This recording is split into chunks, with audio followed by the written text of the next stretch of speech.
Blue is one of the three primary colours of the pigments in painting and traditional colour theory, as well as the RGB colour model.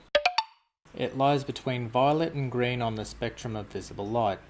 The eyes perceive blue when observing light in the dominant wavelength between approximately 450 and 495 nanometers.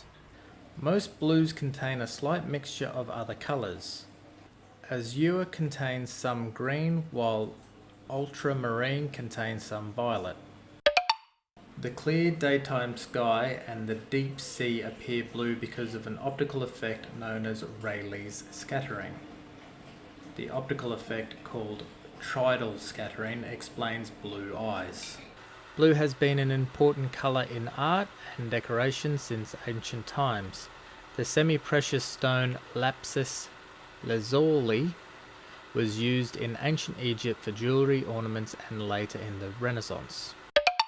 Lapis lazuli was used in ancient Egypt for jewellery and ornaments, and later in the Renaissance to make the pigment ultramarine, the most expensive of all pigments.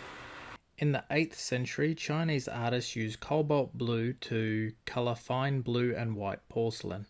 In the Middle Ages, European artists used it in the windows of cathedrals. Europeans wore clothing coloured with vegetable dye, woad, until it was replaced by the finer indigo from America.